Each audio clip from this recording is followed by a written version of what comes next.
यौन काण्डदेखि लिएर अनेक भन्छ त्यो पनि पुष्टि गर च्यालेन्ज तँलाई तिमीहरूका दममा घमण्ड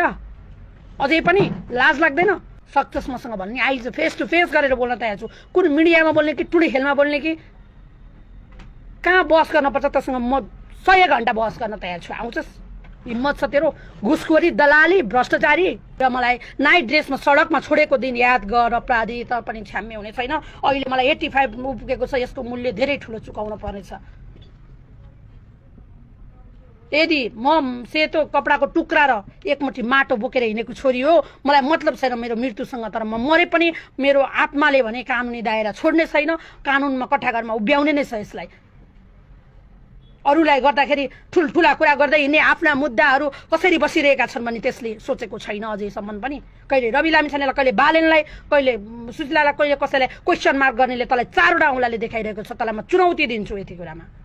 सायद म मर्न तयार भएर हिँडेको छोरी हुँ म मरे भने तँलाई एउटा मुद्दा थपिन्छ जुन आत्महत्या दुरोत्सनको मुद्दा थपेला तैँले ज्यान माराको मुद्दा थपेला तैँले मारिस् भने तँलाई मलाई जसरी तडपाई 2 वर्ष राखिस् त्यसको मूल्य धेरै ठुलो पर्नेछ धेरै ठुलो भार पर्नेछ सयौं प्रमाणका दस्तावेज धेरै मान्छेले देखिसकेका छन् धेरै मान्छेले बुझिसकेका छन् यौन काण्डदेखि लिएर अनेक भन्छ त्यो पनि पुष्टि गर च्यालेन्ज तँलाई तिमीहरूका दममा घमण्ड अझै पनि लाज लाग्दैन सक्सेस मसँग भन्ने आइज फेस टु फेस गरेर बोल्न तयार छु कुन मिडियामा बोल्ने कि टुडी खेलमा बोल्ने कि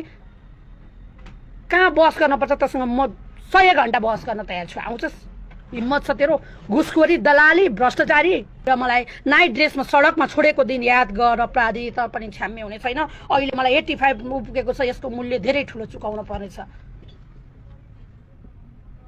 यदि म सेतो कपडाको टुक्रा र एकमुठी माटो बोकेर हिँडेको छोरी हो मलाई मतलब छैन मेरो मृत्युसँग तर म मरे पनि मेरो आत्माले भने कानुनी दायरा छोड्ने छैन कानुनमा कठाघरमा उभ्याउने नै छ यसलाई अरूलाई गर्दाखेरि ठुलठुला कुरा गर्दै हिँड्ने आफ्ना मुद्दाहरू कसरी बसिरहेका छन् भने त्यसले सोचेको छैन अझैसम्म पनि कहिले रवि लामिछानेलाई कहिले बालेनलाई कहिले सुशीलालाई कहिले कसैलाई क्वेसन मार्क गर्नेले तँलाई 4वटा औँलाले देखाइरहेको छ तँलाई म चुनौती दिन्छु यति कुरामा सायद म मर्न तयार भएर हिँडेको छोरी हुँ म मरे भने तँलाई एउटा मुद्दा थपिन्छ जुन आत्महत्या दुरोत्सनको मुद्दा थपेला तैँले ज्यान माराको मुद्दा थपेला तैँले मारिस् भने तँलाई मलाई जसरी तडपाई 2 वर्ष राखिस् त्यसको मूल्य धेरै ठुलो पर्नेछ धेरै ठुलो भार पर्नेछ सयौं प्रमाणका दस्तावेज धेरै मान्छेले देखिसकेका छन्